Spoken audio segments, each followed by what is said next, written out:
Sorry about that. We are live in Zoom and Facebook, and we are so happy to have everyone here with us today as we have this important discussion regarding the upcoming constitutional amendment. My name is Lenore Simmons, and I am the Political Action Chair for the Fairfax County NAACP. And we are excited to have some special people with us tonight to discuss this important amendment, what it means, and what it will do for our community. Just a few items that I'd like to discuss regarding today's agenda. First of all, this informational session will only take an hour. We're going to cover a lot. We've already had the welcome. I've welcomed you. We'll also find out the wording for this constitutional amendment, talk about the upcoming election, and then we will introduce our panel and then have ask them some important questions. And at the end, you will have the opportunity to ask some questions of our panelists. Throughout the session, if you want to just enter your questions into our Zoom chat or Facebook, then we will answer those questions at the end of this program. The April 21st special election ballot question says, should the Constitution of Virginia be amended to allow the General Assembly to temporarily adopt new congressional districts to restore fairness in the upcoming elections, while ensuring Virginia's standard redistricting process resumes for all future redistricting after the 2030 census? And this will be a yes or no question. What happens if the vote is yes? What it would mean is that the Constitution of Virginia will permit the General Assembly to implement a revised congressional districts for the upcoming elections before the 2030 census. The amendment specifies that this authority will be temporary and that the Virginia's standard districting process would resume after the 2030 census to produce future district maps. I apologize, I thought my camera was on. What happens if the vote is no? Well, what that will mean is that the Constitution will remain the same, it will be unchanged, and the current district boundaries will remain in place under the current redistricting framework until the next scheduled redistricting process following the 2030 census, unless it's changed through existing legal or judicial processes. Now, one of the questions that we got in our lead up to today's event is what is the NAACP's position on this amendment? And I can say without any doubt that it is our position that everyone vote yes on this constitutional amendment. This is a picture of the president of the Virginia State NAACP, and he says it best that this referendum is crucial for ensuring fair representation for all communities and countering the manipulative tactics that threaten our civil rights. So there should be no question of how the NAACP stands on this issue. It is that we want you to vote yes.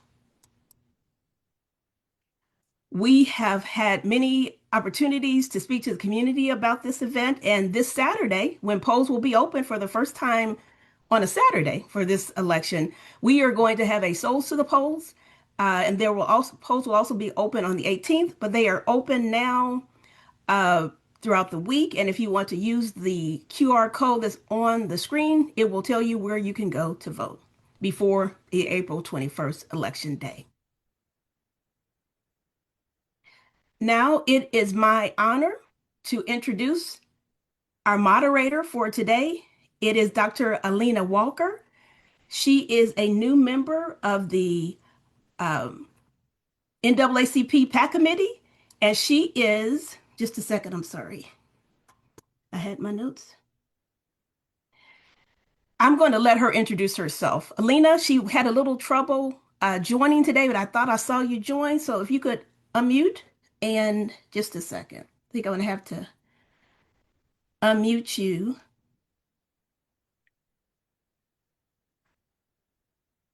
I need to find you first.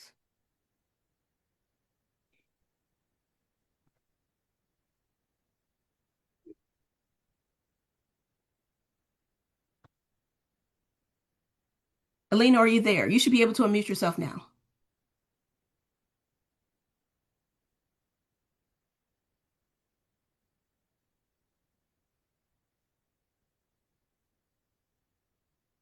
Okay, it looks like we lost her. So I will just continue and we'll introduce our panelists for tonight's discussion. Up first is Miss Penny Blue. She is the current owner of Pennywise Gateway and the author of A Time to Protest: Leadership Lessons from My Father Who Survived the Segregated South for 99 Years. Penny grew up on a farm in Franklin County. She is a family that helped desegregate the public schools in Franklin County during the choice, where she attended the initial Head Start program. And she served on the Franklin County School Board for 2 years, for 2 terms, I'm sorry, for 8 years total, and is currently the win cheer for the NAACP's Virginia State Conference. Also with us today is Delegate Karen Keys-Gamarra. She is the Delegate House District 7, where she has served since 2024. She was twice elected to the Fairfax County School Board. She's a former planning commissioner, an attorney who practices family law and focuses on representing children, and a child advocate with extensive involvement in our community. Karen Keys-Gamarra cannot join us immediately, but she will be with us soon. And last, we'd like to welcome Delegate Kathy Tran. She is the House Delegate, District 18, where she has served since 2017. Before that, before election, she served 20 years as a civil servant in the U.S. Department of Labor and worked as a director of the National Immigration Forum. In the Virginia House of Delegates, she focuses on education, healthcare, access, workers' rights, and civil rights, and she holds degrees from Duke University and the University of Michigan. And I am now going to bring them on the screen, and we'll start with some basic questions that we've gotten from the folks who are joining us today, as well as I mentioned, you all have the opportunity to ask them some questions. So just a second. Things are not exactly as they should be. If you, ladies, if you all could, all of our panelists, if you could turn your cameras on now, please, so that it makes it a little easier for me to find you.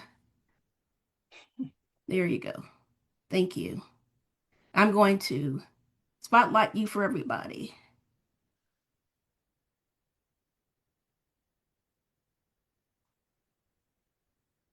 Alrighty, thank you. Can you all come off of mute just to make sure that we can hear you okay? Hey, everyone. Good evening. And Ms. Blue. Yes. Thank you. Hello. And welcome. Ladies, if you'd like to just say a few words in the beginning about today's topic, then we'll get started with the questions. Since you introduced Yes, me first, please. I'll go first. We will go in Okay, alphabetical order. Thank you, Ms. Blue. great. I'm very excited about this opportunity that our General Assembly in Richmond have given us.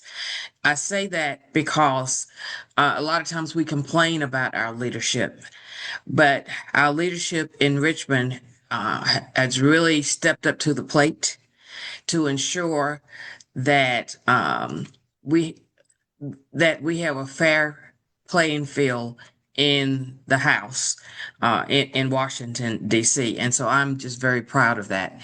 And of course, we'll get into more detail about what all that means. And thank you for having me. And I'm excited to be here tonight. Thank you for joining us. And Delegate Tran, you want to say a few words? Good evening. Thank you so much for having me, and I look forward to this conversation. I think we stand at a pivotal juncture in our nation and in Virginia, and absolutely making sure that we have equal representation and an opportunity to level the playing field is so important, that our voices in Virginia are being heard, because what happens, as we all know, in Congress directly affects each and every one of us and what we're able to do as a state, what we need to fund as a state, and so much more. So I look forward to the conversation, and I look forward to your questions. Thank you. Thank you. And thankfully, Our moderator has made it. Dr. Walker, can you hear us? You are on the screen. Yes, I can And hear. there you go. I didn't get the opportunity to introduce you. If you could just tell us a little bit about yourself and then start with the questions. Okay. First, apologies for all these technical issues. It's all good. My name is Dr. Elena Walker, and I am part of the NAACP Fairfax County branch Political Action Committee. I am from, if you hear it in my accent, Dallas, Texas. And I relocated to Virginia in toward the end of 2024. So I'm glad to now officially be um, part of the state of Virginia, and that's all I have for now. Since we are starting late, I don't want to hold with time, and I will get ready to go into the questions. Let me make sure I can see all the panel. Give me one moment. And am I correct in saying that there still will be one person late? Is that correct? Are you still on here? Okay. Yes. So I will, okay, just verifying because I was having issues. Okay, so I will go ahead with the questions. Thank you for the panelists for being here. I will go ahead with the questions. I just want to start out by saying I will only give about 3 minutes for each question, just because we have a list of questions here. And so that way we can try our best to get through all questions. Okay. So once you get to the 1 minute mark, my bad, I will hold this paper up, and that means we only have 1 minute for that question left. Okay. All right. Ready? All right. The first question on my list for the panelists, and anyone that would like to take this question from the panelists, feel free to. Why are we having this vote at this current time? I'll respond to that. I try to simplify it as simple as possible. And what I share with people is that, do you remember when Trump lost the presidency, the presidential election in 2020? He called Georgia and asked for more votes. And people usually respond, yes, I remember that. So then I say, well, now as president, because of all the antics that are coming out of the White House on a daily basis, he believes that he's going to lose the House. And it is the House that can control or stop the barrage of antics that are coming out of the White House. So he's concerned that he's going to lose the House. So he called Texas and asked for more MAGA seats, and they obliged him. So not only Texas, but Ohio, North Carolina, and Missouri, and California and Virginia have responded. But the difference is that the other states that I mentioned before, they are just making the change in redistricting so that they can send more MAGA seats to Congress so that Trump can continue to do what he's doing. California and Virginia, we put it through the process of legislation, but we are asking the people. And so that is why we are voting at this time, is because other states have redistricted to send more MAGA representation to the General Assembly, and we need to level the playing field to stop the barrage of antics that are coming out of the White House on a daily basis and save our democracy. Can I jump in and also just share, I think, to expand on that? Yes. I really Real appreciate. quick, thank Yeah. you for your response. We appreciate it. Yes, go ahead. I was going to call on you. Go ahead. Awesome. Thank you. Sorry, I wasn't sure. I think that Penny really outlined kind of the history of how we got to this moment with what other states are doing, and the fact that President Trump demanded Texas find him 5 more seats, right? And then you have Missouri, North Carolina, you have what's happening in Florida. They're considering it right now too. And so we just need to respond. But I think if you're sitting at home and being like, all right, how does this affect me in terms of how many seats we have in Congress and what this all means?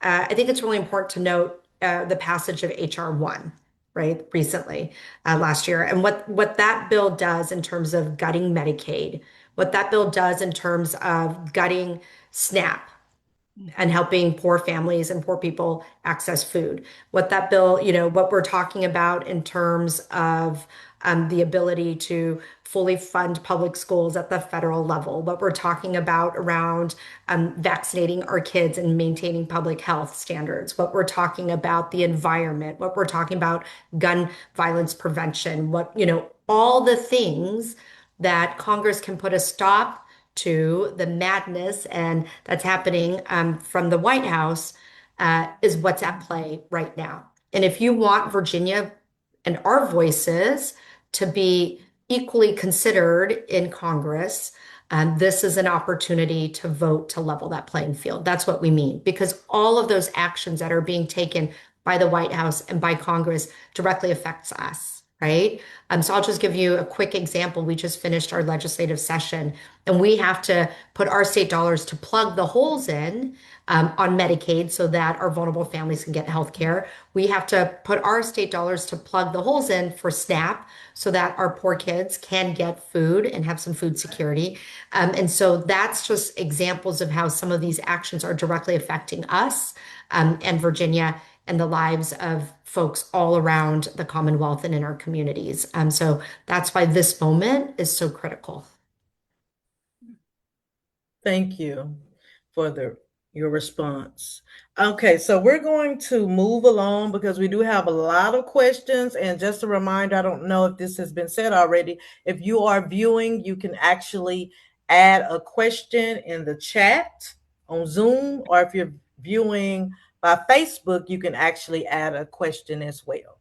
And someone is watching the chats for Zoom and Facebook, and we'll try our best to get to any additional questions or something that may not have been answered. Okay, let's move on to the next question. Can you hear me okay? Just making sure. All right, good. All right, so next question. What are some of the misconceptions about how we should answer? You want to go first this time, Kathy? We can go back and forth first. Yeah, can you just clarify that question a little bit, please? Okay. So what are some of the misconceptions about how you should answer? Should you answer yes, no? So what are the misconceptions on that? I got you. Thank you. So I would say, one of the questions that's often asked and is important, I think it was alluded to in the introduction, is how long is this change going to be? Is it really a temporary change? And this is absolutely a temporary fix to what's happening and a timely response to what's happening in our democracy. So that this is a change through the 2030 census. And when then that takes place, we'll revert back to the existing redistricting process we have with the commission. So that's something that I just want to make sure that everybody understands kind of the timeline for this change, and it's that it's not permanent. It's a temporary fix to be able to immediately address what's happening. I think the other two pieces of misinformation that we hear a lot about is, where is President Obama and where is Governor Spanberger on this issue? And I just want to say wholeheartedly, they are strongly supportive of passing this referendum. And there's been a lot of misinformation about what their stance is. So just a heads up on that, just as strongly as the NAACP is in supporting the amendment as well. And everything that Kathy said is very true. But to add to that is the reason it's easy to put this false information out is because, of course, our past history, the NAACP, President Obama, Attorney General Eric Holder, we've all been against gerrymandering because gerrymandering is usually bad for us. So we have been against it. This time, and it's the first time I'm aware of in our history that these people, including the NAACP and myself, would be for this. And it's because of what Trump has asked these other states to do, the MAGA states, and them obliging to do that. So and that's why it's sort of easy, I would say, to misconstrue or give false information that would make it look believable. And that's what the MAGA folks that are encouraging you to vote no, that's what they have been doing this term. And I always share with people, if you don't have a platform to stand on or something positive to tell people to vote for, then that's your only tactic, is to provide misinformation and say that other people have said things that they haven't. So just I wanted to add that to it. Okay, thank you, Kathy and Mm-hmm. Penny, for your responses. Thank you. Okay, so let's move on. We have about 7 more minutes on these questions, and then we'll go to the questions from those who registered on Zoom. We have some questions from those who registered on Zoom as well. And then I am seeing questions that are starting to pop up on Zoom in the chat as well. And actually, one of the questions we just touched on. But yes, let's move on. Okay, so will the state level districts be changed? The answer is no.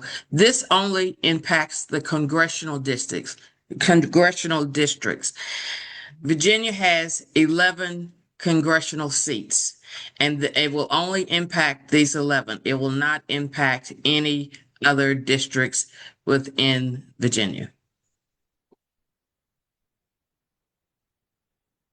All right, Kathy, did you have something else to add to that? Well, Ms. Penny's got it.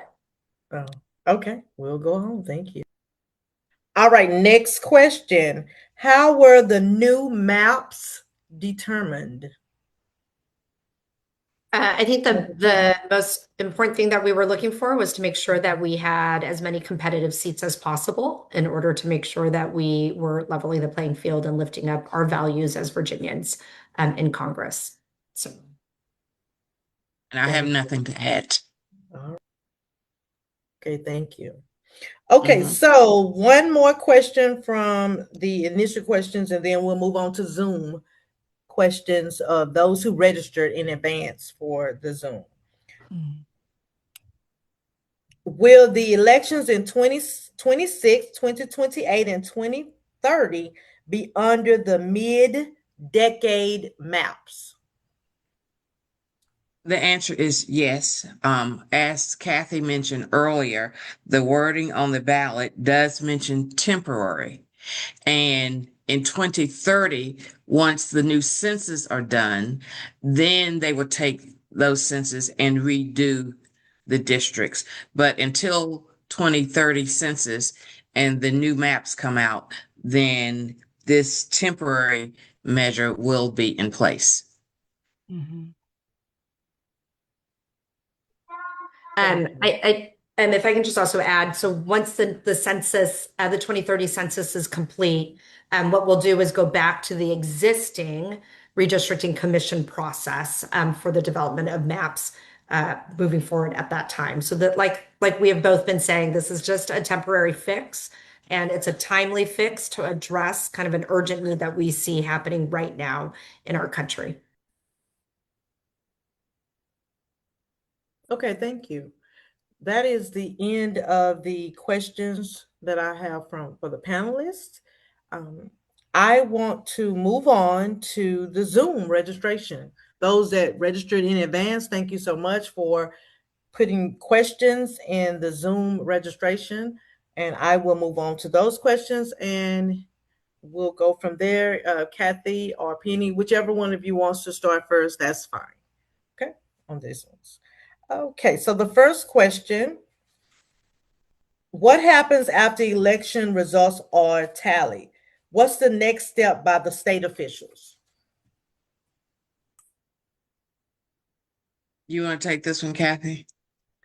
Sure. I mean, I think my understanding is with any election, right, once the referendum is approved on the 21st, then we will begin to move towards that process. The Department of Elections will make sure that every voter is then assigned to the proper district based on these maps. And then the timeline has been laid out for the primary elections for the congressional seats. And then the general election will happen in November as usual. And the primary is August 4th. Thank you. Just to recap, primary is August 4th, and general election will be in November. Correct. Okay, thank you. All right, so there's a few other questions from Zoom registration. There's some of these questions what we've already discussed, and so for the sake of time, I won't duplicate or go over the same questions. So I apologize if you did not get your question directly answered. We have already had some of these questions answered. And if you're on Facebook, or you can go back and review this live, and you can review those questions that we've already answered. Okay. So another question here is, can you discuss the impact if it passes? Sure.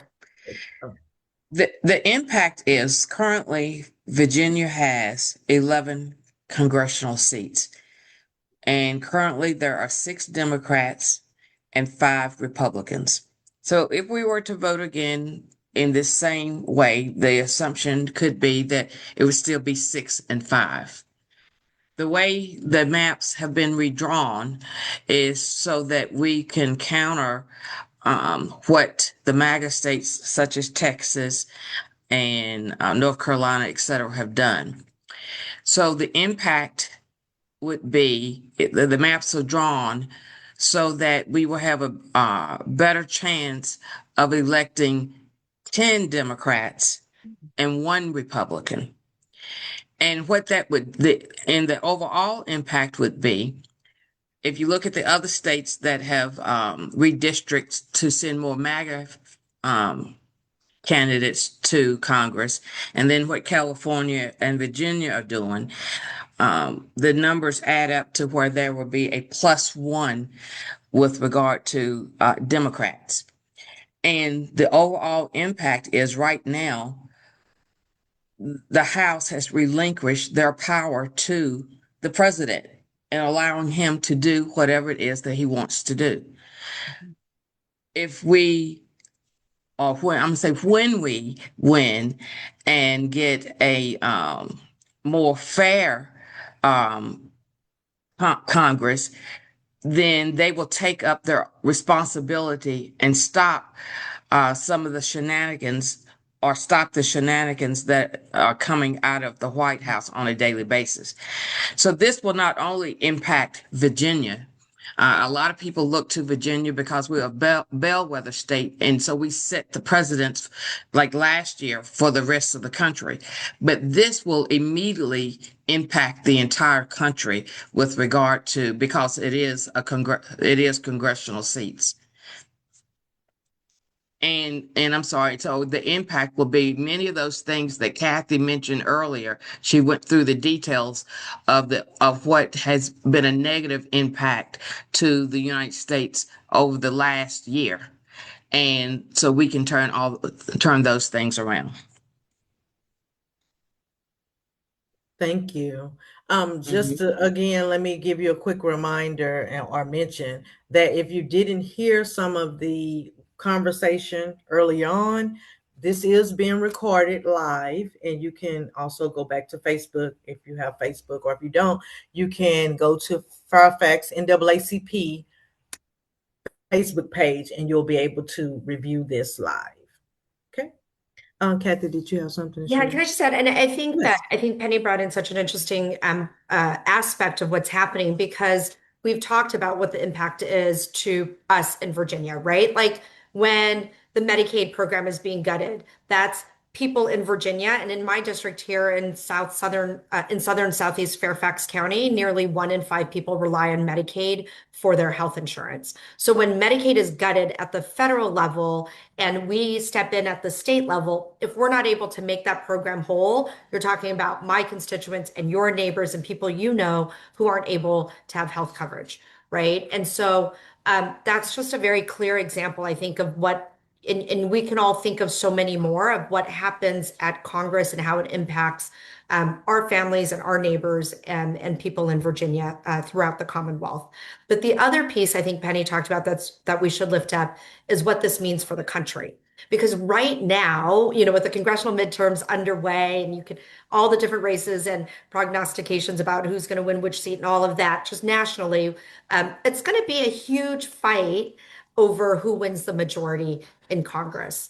And if we sit back and allow MAGA Republicans and Trump across the country to steal seats from Democrats, which is what they're doing, right, in Texas, in Missouri, North Carolina, it's going to happen in Florida next, all of that, then what we're going to do if we do not pass this amendment is just sit on the sidelines and let kind of those voices and those values overpower ours. But at a national level as well. And we know that folks across the country are looking to Virginia to lead once again, to make sure that we are protecting, you know, values around lifting up our working families, around our kids and such, so that we can make sure that we are able to fight and have a legislative branch in the federal government that can counter and be a balance to what's happening in the White House. And so we know a lot of eyes are on Virginia in terms of what happens next and what's going to hopefully happen on the 21st. Thank you. Penny, you have anything else to add? No, you've already added. We had a few minutes. I don't know if you was thinking of additional thoughts. No, I'm good. Okay, great. Thank you. Thank you. Okay, so one more question from the Zoom registration.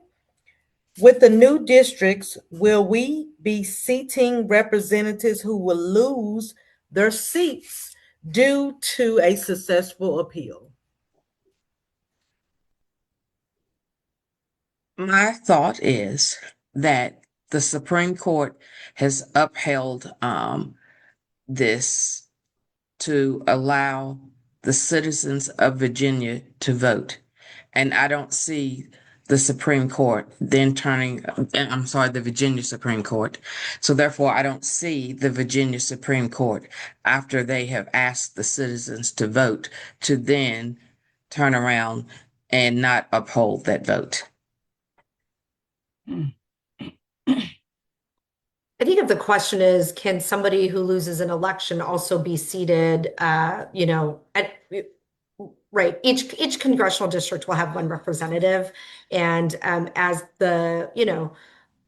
things happening through the legal system winds their way through that process, and that might have a determination at the end. But right now, where we are in the courts in Virginia right now today, is that our election is on the 21st, and we should just focus on making sure that you go out, you vote, support this amendment, and help level that playing field and keep Virginia voices at the table, right? And so I think that's what the focus should be, and I would really encourage everybody to do that and let the legal system work its way through its process. Okay, thank you. So we are doing good with time. And that was the last Zoom registration question. So what we're going to do is get ready to take the questions from Zoom chat or Facebook chat. Do I have a volunteer from the Political Action Committee that will be reading those questions for us? Yes, good This evening. is This Lenore, is and I received Sherelle one Parker. directly, so I'm going to just go ahead and share that one. The question is, Oh. there are commercials running. One says vote yes, the other says vote no, from the same person. And many people are confused on which is the right choice. How can we help them understand better? Um, I think it's talking about like the information that's coming out with, let's say, President Obama or Governor Spanberger, where um, there's false information saying they're saying vote no, and we're putting out information saying vote yes. As we know, MAGA, this is their normal tactic to confuse and provide chaos. Our normal strategy is the trusted conversation. So what's important is to volunteer, to make certain, and you can volunteer through the organization that I'm in, which is Virginians for Fair Elections, and I call it Yes Campaign, so that people can hear trusted voices. There's nothing more effective in getting a person to vote a certain way than to hear from a trusted voice. So it's all of our responsibility. Everybody that's on this call, it's all of our responsibility from now until April the 21st to make certain that we volunteer to knock on doors and make phone calls and talk to our family and friends to ensure that they vote yes, because this is very critical to ensure. Well, and we've talked about why it's very critical, but bottom line, it is critical to ensure that we save our democracy. If you think about it, Trump has only been in office maybe a year and 2 or 3 months. And all of the things that we have been through in this year and 3 months. And if we don't put a stop to this, I just can't imagine living another 3 years under this same barrage of tactics coming out of the White House on a daily basis. Thank you, Penny. Mhm. Kathy? I think the level of misinformation and disinformation is wild right now, and that people would have the audacity to use, I mean, President Obama's like image, to use Governor Spanberger's image and logos from trusted organizations to imply that they are oh, there's my son. I'm gonna sit right here for right now, but hold on, it's almost my, hold on, sorry. To be, to imply that they are opposing this amendment, I mean, I think it's outrageous, and there hopefully some legal ramifications for that as we proceed.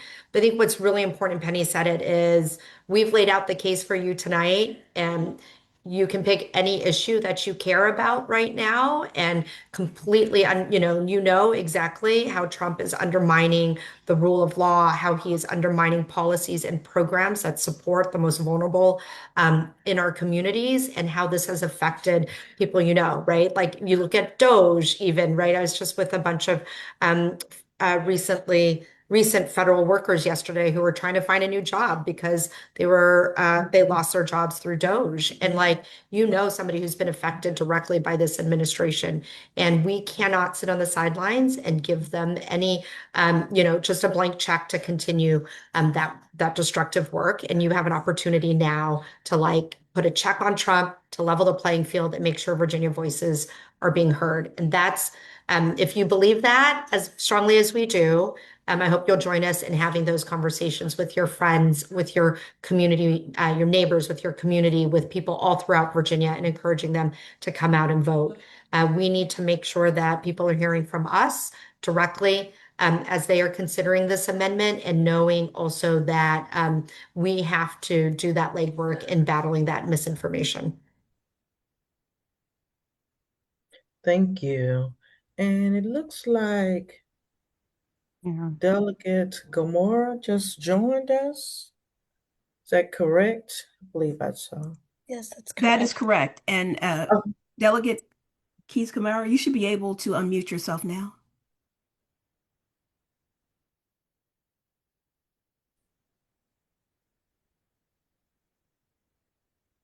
Okay, if you could try it one more time, please.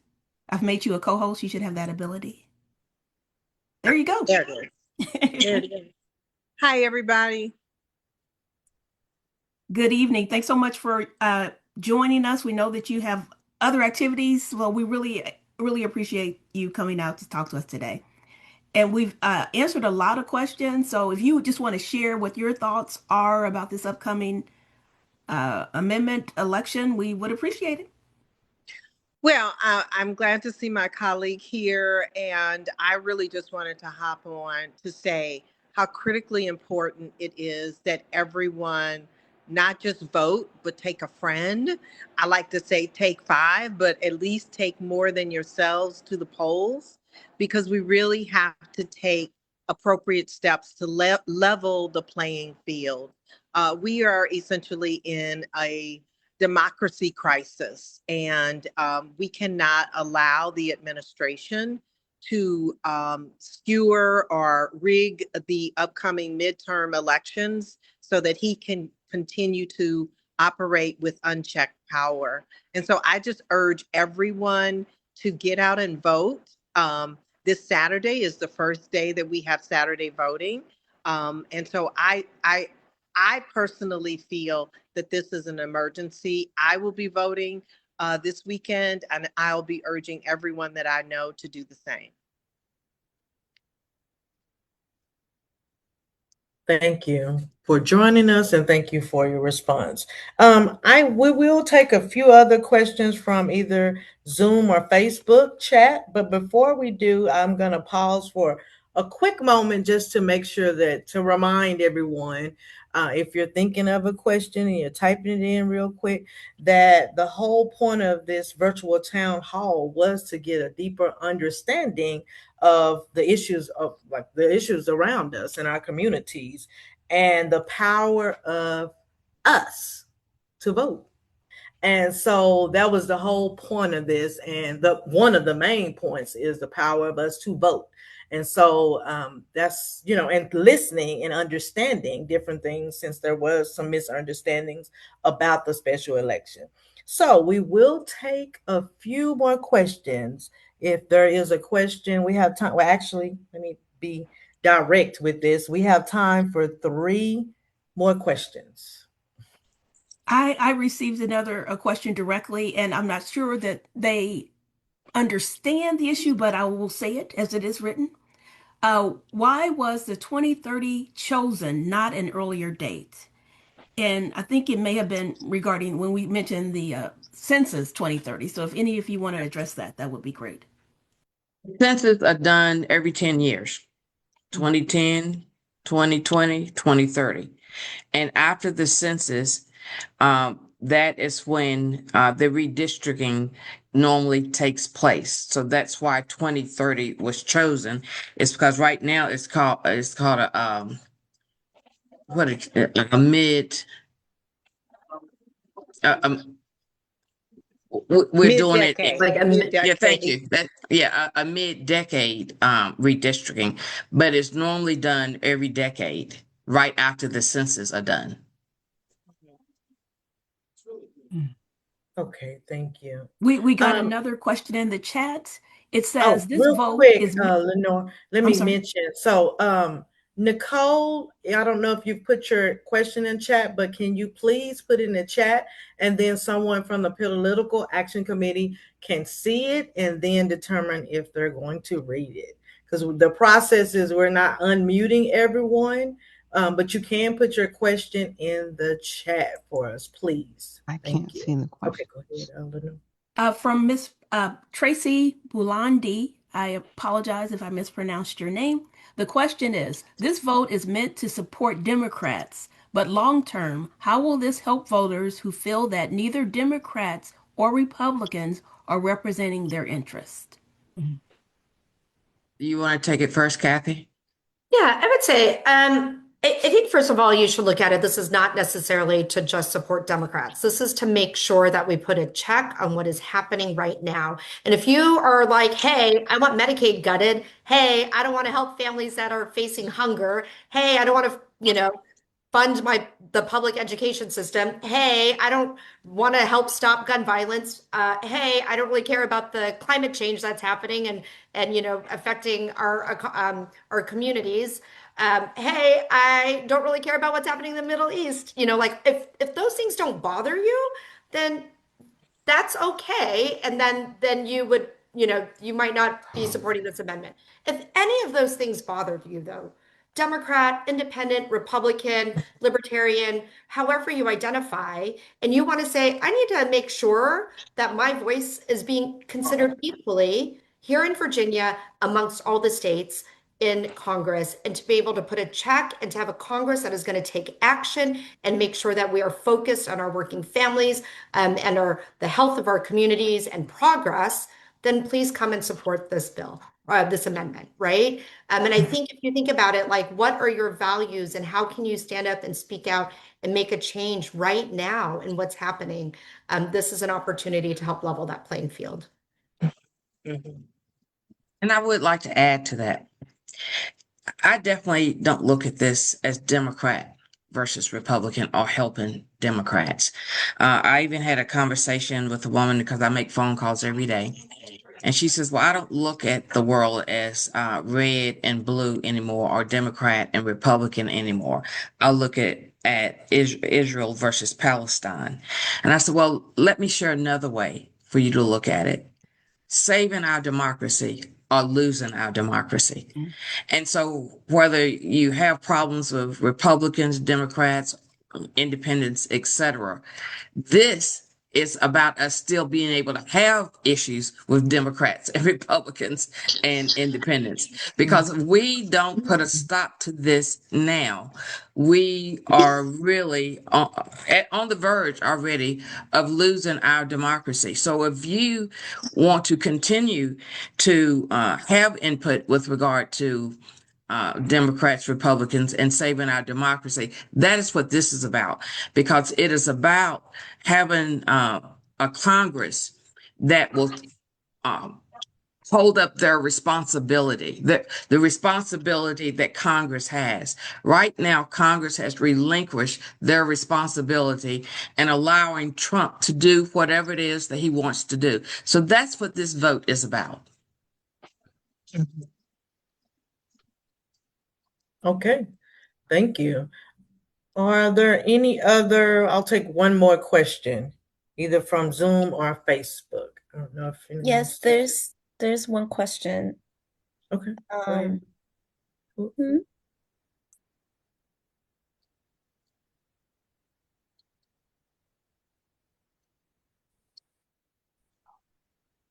Okay. What's the question? And who? Let's see. Okay, what's the question? So the question was, I think we might have already answered it, but it was, why was 2030 chosen on an earlier date? We answered that one. Mm-hmm. Yes, we've already answered that question. So that question, as I mentioned, this is recorded, and so you could go back, whoever needs to still get clarity on certain things, or if anyone wants to get clarity on what was already asked, the questions that were already asked, you can always go back to Facebook and review them. Okay, thank you. We did have one more question, and go it ahead. was lost in the chat. If you could place it back in there, and we apologize.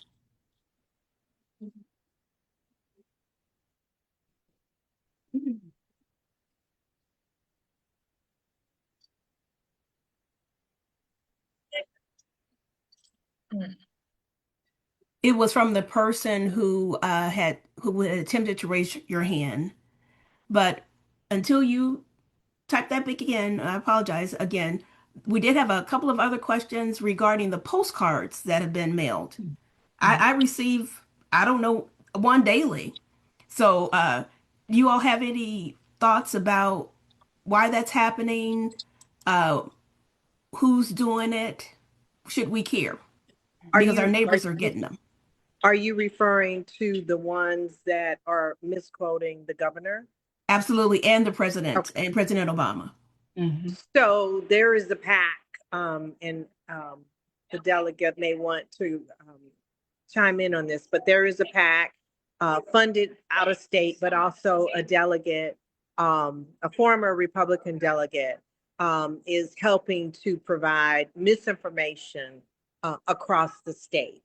And they are taking statements of Obama, of Spamberger, and even some Black leaders, and stating that they are telling people to vote no, when in fact that is not true.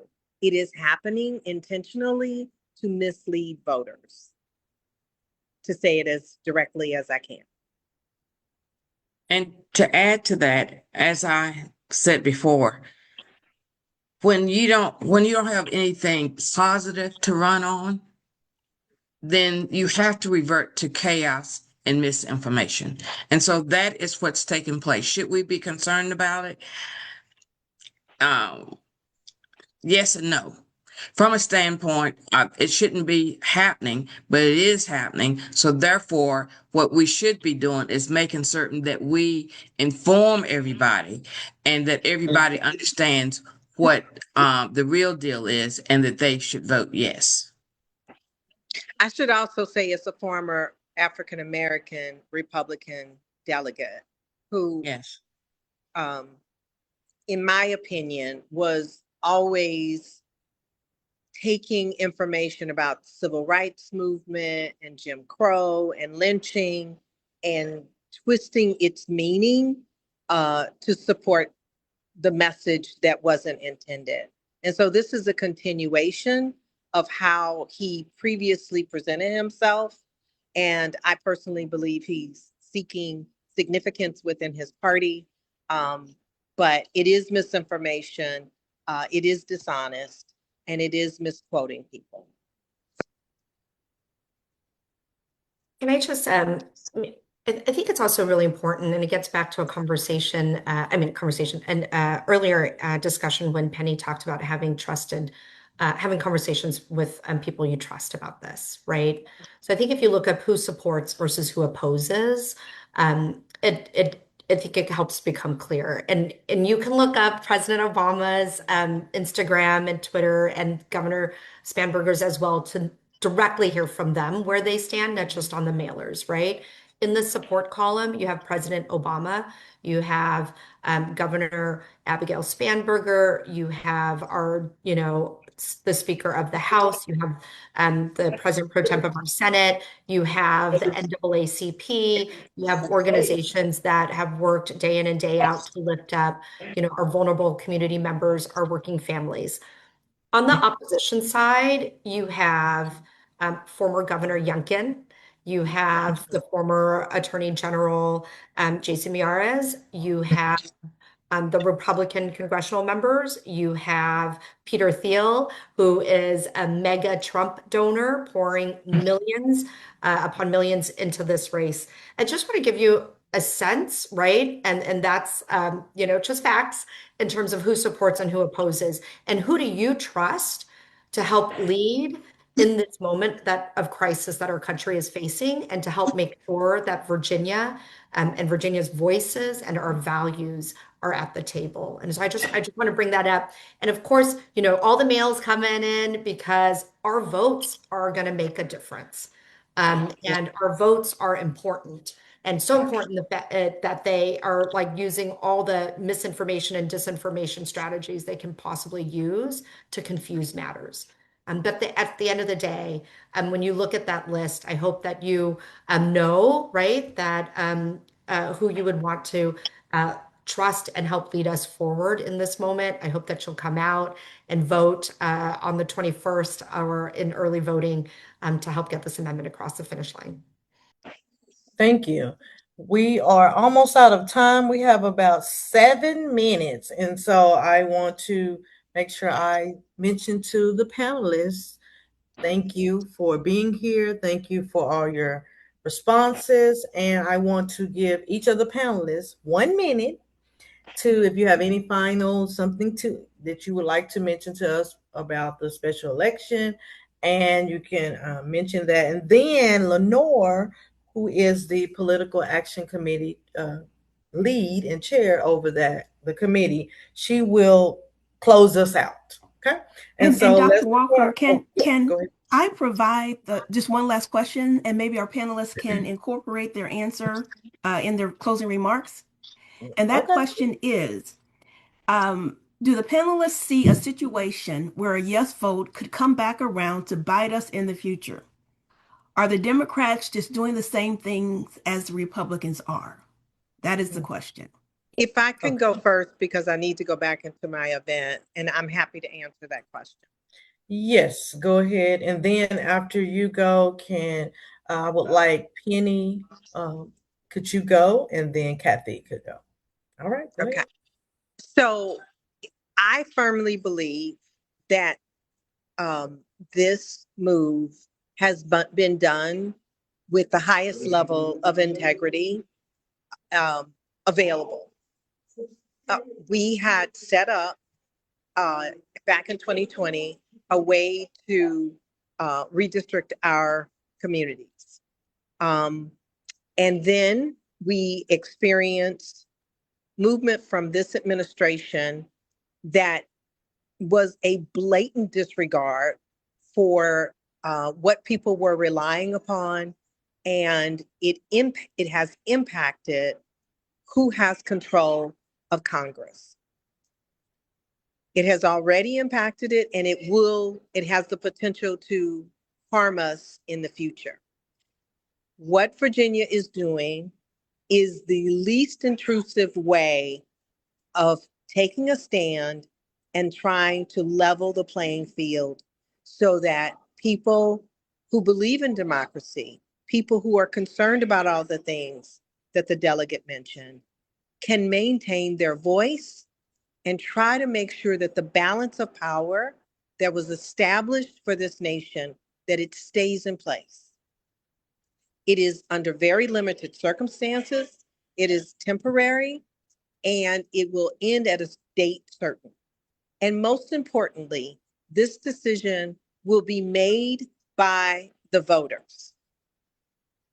We are, aside from California, we are the only state where legislators have said, we believe this is the appropriate response, but we are going to let the voters decide. This, in my opinion, is the fairest way to deal with this problem.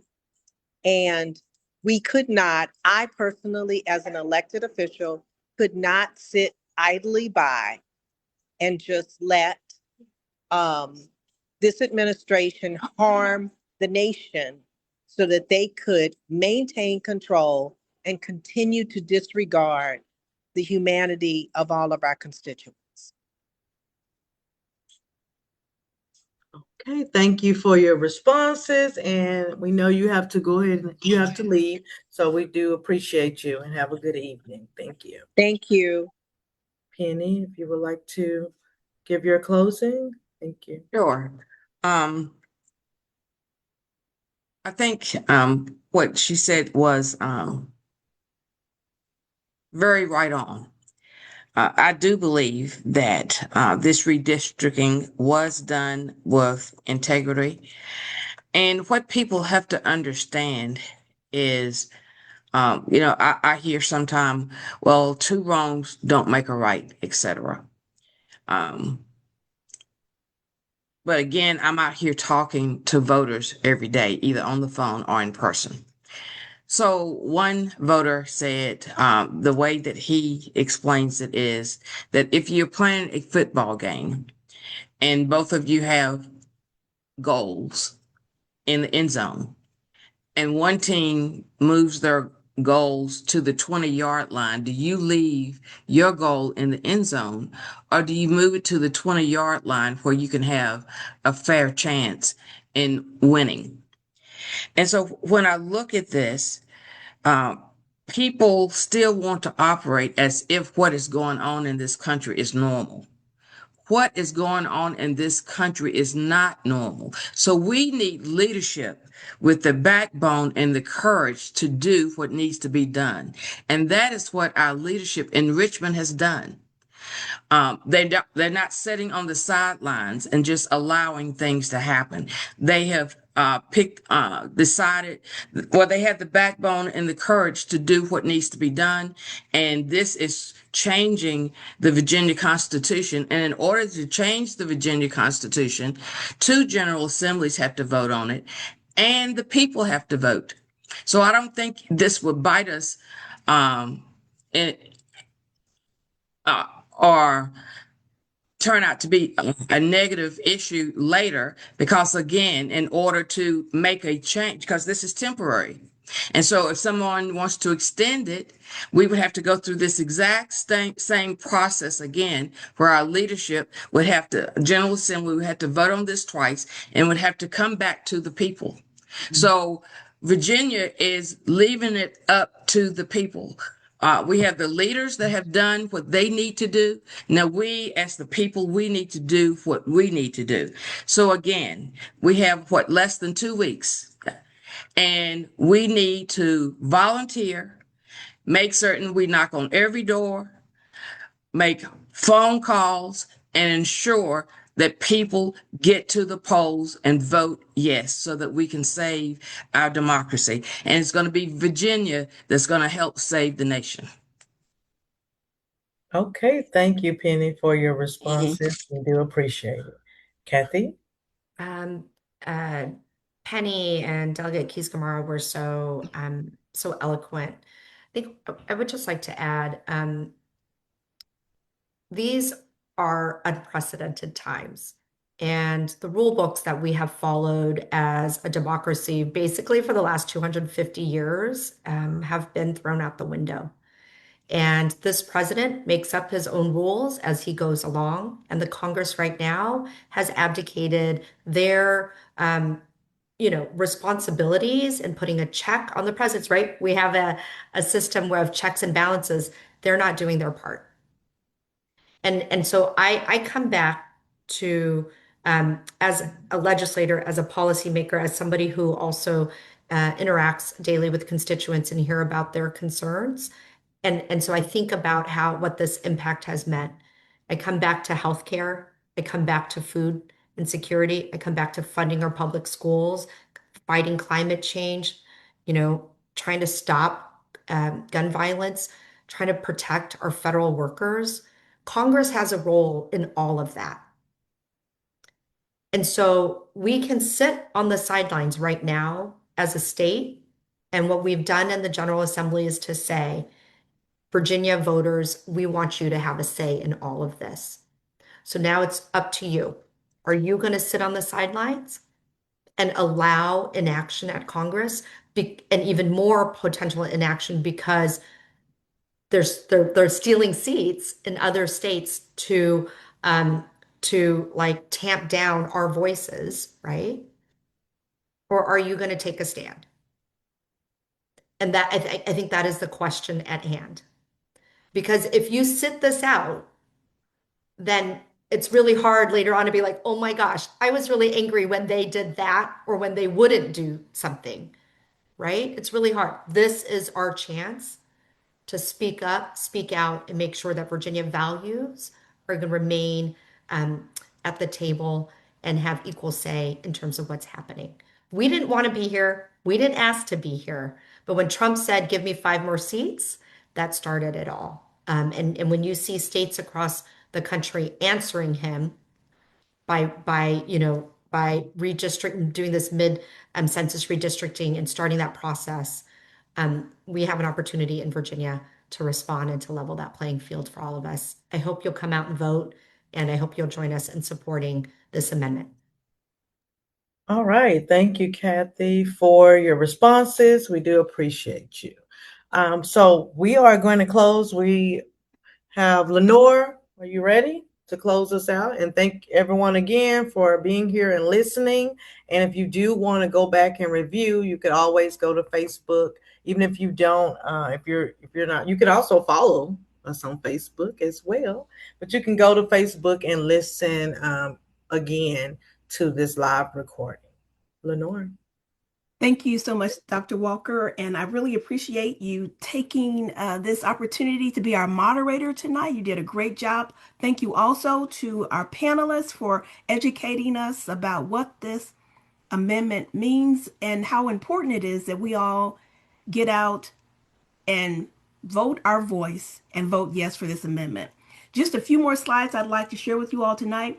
And I should also say that our technical difficulties continued in that it was not streaming on Facebook, but we are going to place a recording of this discussion tonight on our Facebook page. So you still can go out and view it, and also invite your friends to do so. All of those friends that you have out there who are getting those postcards, seeing those commercials, let them know that this information is out there so that they can make an informed decision when they vote. As we've stated all night, your voice matters. We're asking that you vote yes on this redistricting amendment. Polls are now open, and on Saturday, they will be open for our Souls to the Polls events. The Fairfax County chapter of NAACP will be out at the Fairfax County Government Center, where we expect to see you come out and vote and bring, as Delegate Karen Keys-Gamarra said, bring 5 friends, have them vote. During early voting, you can vote at any of these locations, and if you were to scan the QR code that's on the screen, it will show you where the closest place to vote. But on the day of the election, you must vote at your own home precinct. Saturday voting is also open on the 18th. That will be the last day for early voting. And then you may vote on the 21st at your home precinct. And lastly, I just wanted to share this QR code. We in the Fairfax County NAACP are doing great things in our community. We are looking for our community members to join us. We have a lot of committees covering many issues within our communities that we are hoping to get our voice out, and we could use your help. So if you're interested in joining the NAACP, please use the QR code that is shown here. You may also visit our website, which is Fairfax NAACP, and we could you can submit a question. And if you have any questions regarding tonight's presentation, please email us at pac@fairfaxnaacp.org. And thank you all for joining us, and have a great evening. Right. Good night, everyone. Thank you for joining.